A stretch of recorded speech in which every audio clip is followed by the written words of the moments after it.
Hi everybody, welcome to Deb's Way. I'm Deb. You're in my kitchen again today, and what I'm doing is making some dog cookies for Ginger.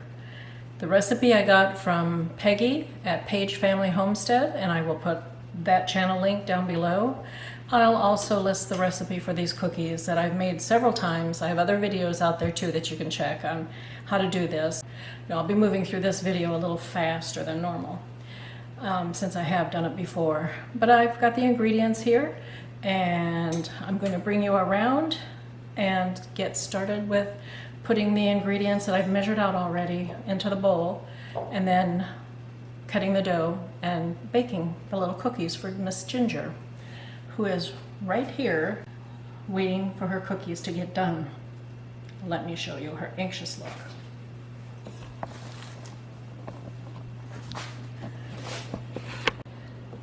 Yes, she's right there, waiting for her cookies to get done. Aren't you, girl? You like these cookies. Okay, let me get mixing.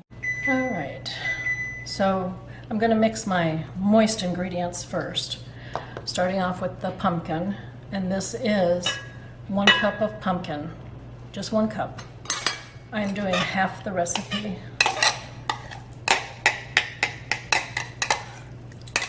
And believe me, this will make several little treats for Ginger. Okay. Okay, pumpkin's in here. Now for the peanut butter. Peanut butter, 3 tablespoons. And your peanut butter should not have xylitol in it. Okay. And I'll wait for the eggs, so I'm not going to do those next. This is the cinnamon. I'm going to put half a tablespoon of cinnamon into the mixture.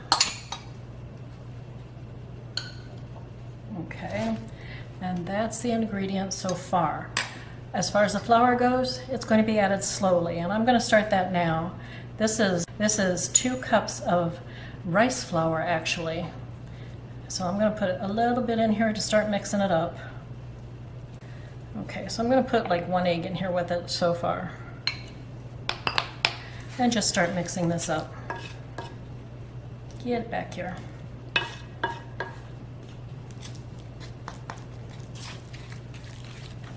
See? Now this may not look good to you, but it sure looks good to Ginger. It sure smells good to her too. And actually, people can eat this. I mean, it's pumpkin, and it's flour and eggs and peanut butter and cinnamon. There's nothing harmful in here whatsoever. But these are Ginger's cookies. I'm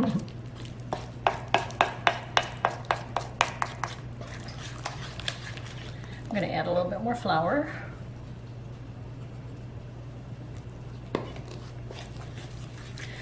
You're going to end up with a dough consistency and like cookie dough, so that you can cut it into pieces, or if you've got a small enough of a cookie press, you can use that.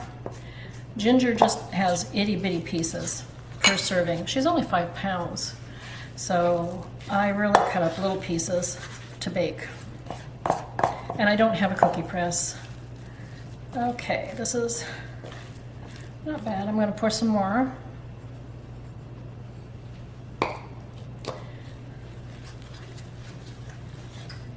I probably will use the 2nd egg.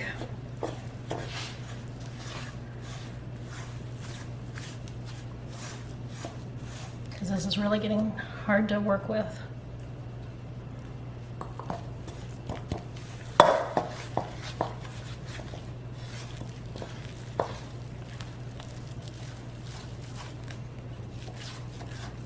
I can really smell the peanut butter in here. And I'm going to pour in the rest of the flour. There.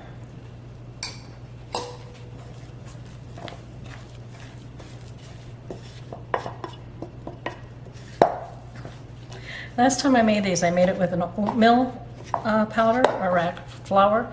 I had oatmeal oats that I ground up and used that as a flour. She did okay with that, but I didn't like the consistency of the cookies. I think I used too much egg in that. This one is not going to have too much egg in it, that's for sure. and it will be more like a cookie.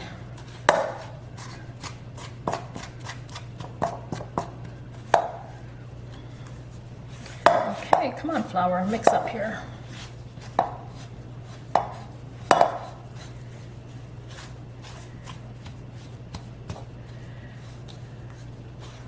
Yeah. Okay. Whenever I get tired of using a mixing spoon of any sort, I resort to this. This works best. I'm just going to get in there and get all the rest of that rice flour incorporated in my dough.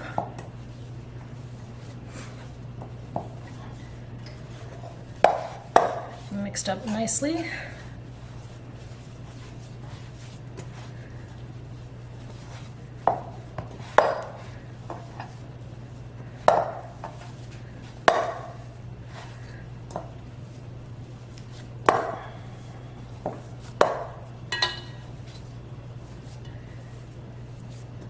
I feel like I'm kneading bread.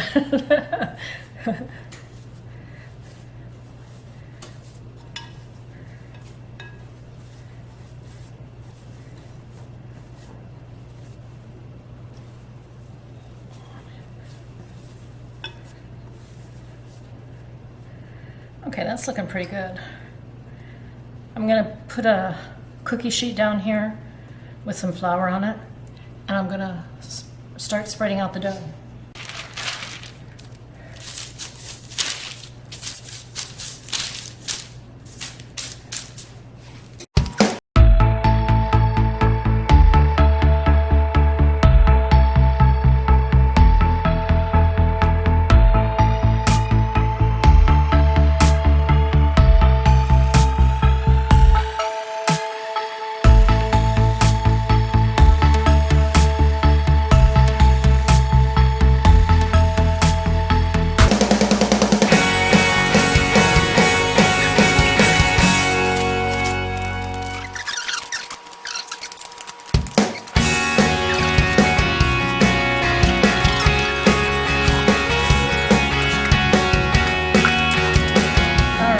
Have the cookie dough here all laid out. I left it thicker this time, but I'm getting ready. I've put some rows in the dough already here. I'm going to cut this out of here. This is about the size square that I will give Ginger. I'll show you. That's the size that I'll be making all of her cookies and putting them on a cookie sheet over here. So I'll bring it back when the cookies are all done, okay? I'll be putting them in the oven at 350 for about 20 minutes, but I'll check them at 15 and make sure that they're not too overdone. They need to be golden brown, so we'll see how that goes. All right, I've got 2 trays full of cookies here to go in the oven. I thought I would just show you the size pieces that I've got here. Just little squares, you know, odd shapes. But I cut it in squares as much as possible. She has over 100 some cookies here. Putting it in the oven now at 350 for, I'm going to check them after 10 minutes and see what shape they're in. I just want them to get a little golden brown. So 15 to 20 minutes probably, but I'll check them. And I'll bring it back when it's all done. The cookies are all done, both batches. I had 2 batches of them. And this is how they turned out. I'm going to give Ginger her first cookie. We'll see what she does with it. I'm thinking she'll love it and run to her little treat rug. Let me show you. Ginger, you want a cookie? Yes. Oh. Ginger, want a cookie? All right. Where are you going? And there she goes to her treat rug.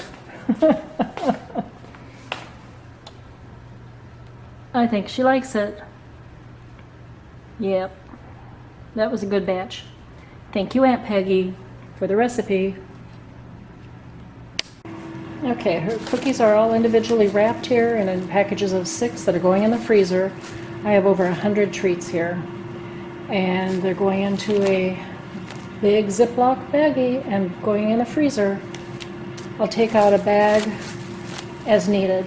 And this will probably, a bag of these will probably last her a day of full treating, but she doesn't get a lot of treats a day, so it should last quite a while. But that's about it for this time.